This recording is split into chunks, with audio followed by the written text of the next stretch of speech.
Hai semuanya, perkenalkan, saya Maria Ritonga dari kelas Sejarah Bereguler 2020 Universitas Negeri Medan. Pada video kali ini, saya akan menjelaskan hasil literasi saya dari buku India Bangkitnya Raksasa Baru di Asia. Tugas ini ditujukan kepada Ibu Najwa SPD MPD selaku dosen pembimbing mata kuliah Sejarah Asia Selatan. Saya akan memperkenalkan juga adik saya Putri Ritonga yang akan mendengarkan hasil literasi saya ini. Kepada Putri, apakah sudah siap untuk mendengarkan hasil literasi saya ini? Ya, saya siap, terima kasih. Baiklah. Buku India Bangkitnya Raksasa Baru yang diterbitkan oleh Buku Kompas pada Maret 2007. Dalam buku ini terdiri dari 6 bab, yaitu Kekuatan Dunia Baru pada bab pertama, pada bab kedua, Maju karena Teknologi Informasi, pada bab ketiga, Industri Otomotif, Film dan Farmasi, pada bab yang keempat, Ekonomi dan Pertanian, pada bab yang kelima, Buku dan Pendidikan, dan pada bab yang keenam adalah Sisi Lain India Modern.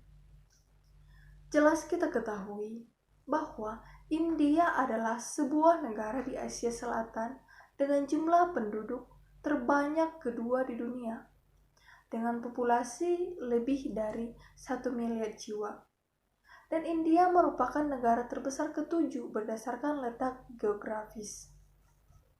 Jelas kita ketahui juga bahwa ibu kota India adalah New Delhi, dan sistem pemerintahan negara India yaitu Republik Parlementer. India juga mempunyai kota terbesar yaitu Mumbai yang berpenduduk 14 juta jiwa yang terdiri dari sejumlah warga yang sangat miskin, di mana dengan kehidupan yang sangat keras, akhirnya Mumbai mampu sebagai media hiburan utama yang membawa penonton terbuai dengan filmnya. Jelas kita ketahui bahwa film India itu yaitu film Bollywood, di mana film Bollywood ini menghasilkan 1000 judul film dalam setahun dan terdiri dari 20 bahasa lokal.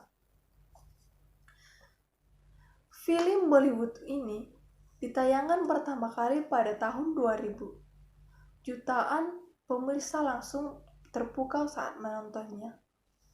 India juga pada umumnya disebut sebagai gajah gemuk dan lamban karena India senang bermalas-malasan, dan bahkan India ini menganggap kemiskinannya itu sebagai takdir.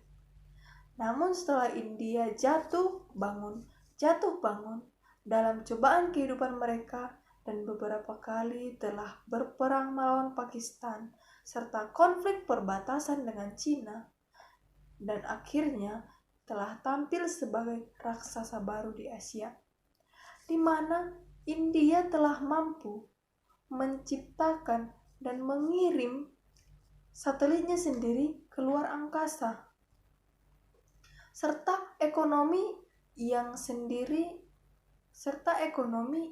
telah bangkit. Pada tahun 1990-an, India muncul sebagai pusat teknologi informasi. Selanjutnya, India pada awal 1990-an mulai mengikuti Amerika Serikat, melakukan hal-hal yang sama, yaitu membangun kekuatan di bidang teknologi industri yang diyakini sebagai kekuatan ekonomi masa depan. India bisa segera memetik hasilnya dengan kebijakan yang tepat pada saat yang pas, telah membawa negara India berjaya di bidang industri teknologi ini. Penjualan dari produksi teknologi industri tercatat yang lebih terbesar sejak awal tahun 1990-an. Hingga kini, ekspor perangkat lunak atau software dari India sudah tumbuh hingga 35%. dan bahkan menyumbang 70% dari 73% perusahaan software bagian yang berada di kawasan India. Dan bahkan ke depan, teknologi informasi bukan lagi sekedar menawarkan komunikasi, tetapi dalam bentuk kualitas lebih bagus dan seperti nyata.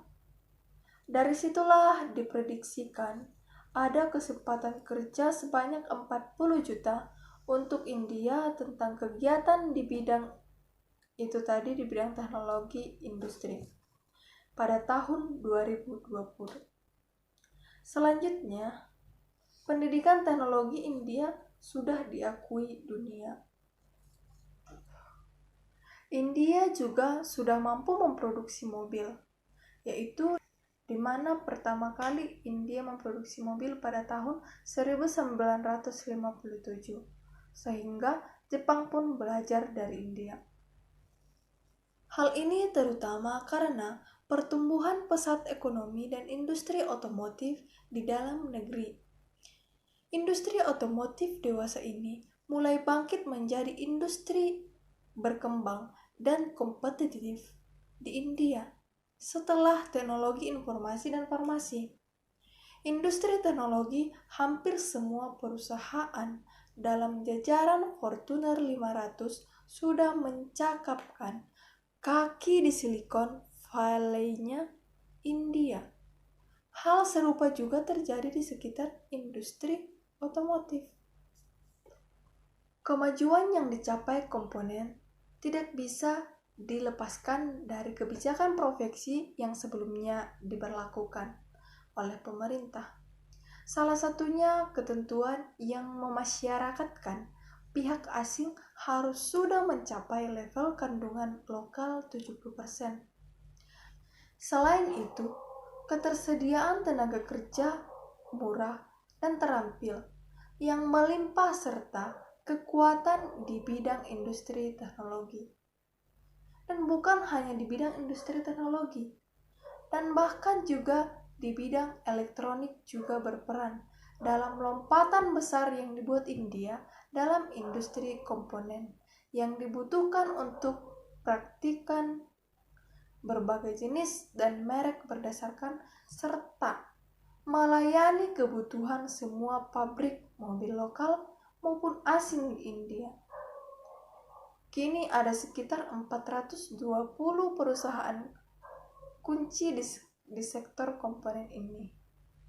Selanjutnya, perkembangan yang pesat juga dapat dilihat dari kenaikan pertumbuhan ekspor buku India.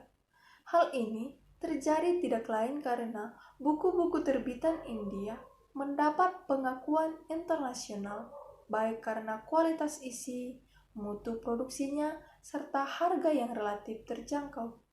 Buku-buku India juga terdiri dari bahasa Inggris. Buku-buku India juga terdiri dari bahasa Inggris. Dengan inilah mereka mampu mengembangkan perekonomian hingga berkembang pesat. Mereka menguasai bahasa internasional. Penerbit buku India juga besar, dan bahkan industri buku India diwarnai oleh menjamunya penerbit-penerbit independen skala kecil dan menengah. Inilah yang dapat saya jelaskan dari hasil literasi saya mengenai India bangkitnya raksasa baru di Asia. Untuk itu, saya akan menanyakan apakah ada pertanyaan yang ingin ditanyakan oleh adik saya Putri? Ya, ada.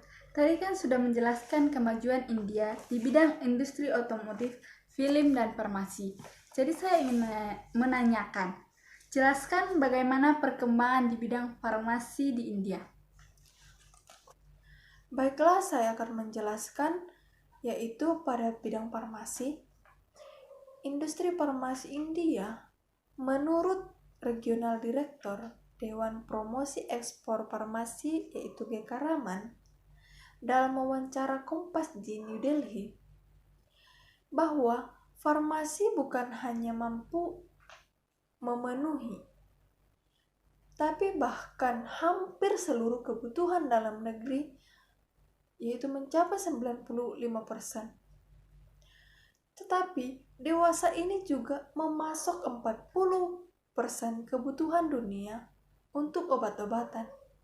Dan bahkan ekspor produk farmasi India tidak hanya ke negara berkembang, tapi melainkan juga ke negara Amerika Serikat, Kanada, Jerman, Prancis, dan negara-negara Amerika Latin, di mana industri ini berhasil melakukan lompatan kelas. Hasilnya, India dipercaya memasok obat-obatan dan semakin banyak perusahaan farmasi India mendapat sertifikat kelayakan dari Badan Internasional. India sekarang ini sudah mampu memproduksi sekitar 60.000 jenis obat-obatan dan sekitar 400 jenis obat curah yang dipakai untuk formula. Demikianlah yang dapat saya jelaskan. Apakah Arisel Putri sudah mengerti? Ya, saya mengerti. Ya, saya mengerti bahwa sekarang ini India sudah mampu memproduksi sekitar 60.000 jenis obat-obatan dan sekitar 400 jenis obat curah yang dipakai untuk formula. Baiklah, sekianlah yang dapat saya jelaskan dari hasil literasi saya. Semoga apa yang saya jelaskan ini dapat bermanfaat bagi kita. Jika terdapat kesalahan-kesalahan dalam pematerian saya atau dalam ucapan saya mohon maaf. Terima kasih.